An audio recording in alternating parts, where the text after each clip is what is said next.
Israel और Hamas के बीच युद्ध विराम और बंधकों की वापसी को लेकर समझौते के फॉर्मूले की बात करें तो ये थोड़ा जटिल है और कई तरह की जो बातें हैं निकलकर सामने आती रही हैं। लेकिन मोटे तौर पर जिन शर्तों की बात है उसे 3 चरणों में लागू किया जाएगा, ये भी जानकारी मिल रही है। जो जानकारी अब तक मिल पाई है उसके मुताबिक पहले चरण में हमास 33 या 34 बंधकों को रिहा करेगा। इसकी लिस्ट जो है उसने कतर में जो मध्यस्थ है उनको सौंप दिया है और इनमें महिला और बच्चों के साथ साथ और बुजुर्गों के साथ साथ गंभीर रूप से बीमार बंधक जो हैं उनके नाम शामिल हैं। माना जा रहा है कि वो बंधक हैं जो कि जिंदा हैं और इन बंधकों की रिहाई के बदले इजराइल की जेलों में जो बंद फिलिस्तीनी कैदी हैं उनको छोड़ा जाना है।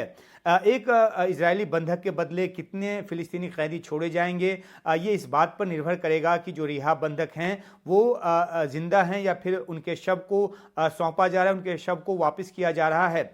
हर जिंदा बंधक के बदले 30 फिलिस्तीनी कैदियों को छोड़े जाने की बात है, इसके लिए इजराइल तैयार हुआ है।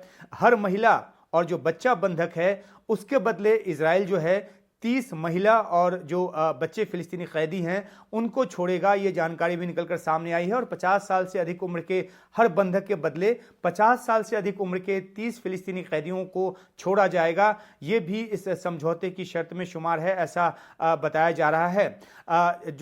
ये 33 या 34 बंधक जब वापस आ जाएंगे इसके बाद दूसरे चरण की शुरुआत होगी जिसमें बाकी बचे इजरायली बंधकों को छोड़ा जाएगा और उन बंधकों में तमाम पुरुष बंधक जो हैं वो शामिल होंगे और इन बंधकों के बदले भी फिलिस्तीनी कैदियों को छोड़ा जाएगा। इसी चरण में जो इजराइल डिफेंस फोर्स है वो गाजा से अपनी वापसी शुरू करेगी। हालांकि ये वापसी पूरी तरह से नहीं होगी, ये पेंच भी सामने आ रहा है और इजराइल इसके लिए तैयार नहीं है, ये बात पहले से कही जाती रही है।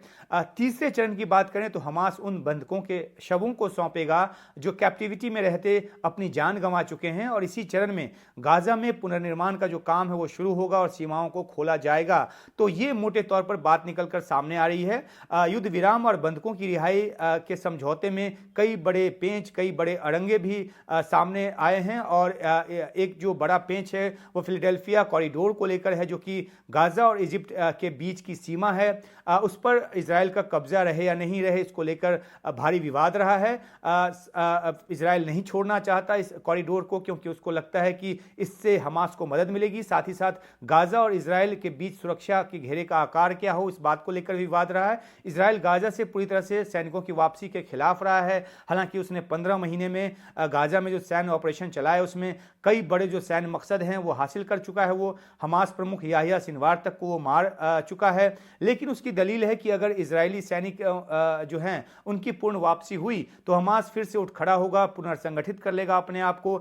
जबकि हमास जो है वो बंधकों की रिहाई को लेकर इजरायली सेना की पूरी तरह से वापसी की जिद पर अड़ा रहा है और वो गाजा में मानवीय मदद को लेकर कोई रोक टोक नहीं चाहता, जबकि इजराइल इस पर अपना नियंत्रण रखना चाहता है ताकि उस मदद का इस्तेमाल जो है हमास अपने लिए न कर पाए, अपनी मजबूती के लिए न कर पाए। हालांकि हमास ये भी चाहता है कि बंधकों के बदले इजरायली जेलों में बंद जो फिलिस्तीनी कैदी हैं वो उन कैदियों को भी छोड़ा जाए जिन पर हत्या या सिविलियंस को मारने जैसे गंभीर आरोप हैं, लेकिन इजराइल इसके लिए तैयार नहीं है। तो कुल मिलाकर कई सारे पेंच रहे हैं, लेकिन जो मोटे तौर पे समझौता फॉर्मूला निकलकर सामने आ रहा है वो यही है कि पहले जिंदा बंधकों को, जो महिला और बच्चे हैं, उसके बाद पुरुष बंधकों को और फिर जो बंधक जिनके शव हैं वो वापस किए जाएंगे। और इस दौरान जो है गाजा से इजराइल की सेना निकलेगी, लेकिन वो पूरी तरह नहीं निकलेगी जैसा कि साफ किया जा चुका है। फिलाडेल्फिया कॉरिडोर को भी वो नहीं छोड़ने जा रही क्योंकि उसको लगता है कि इजिप्ट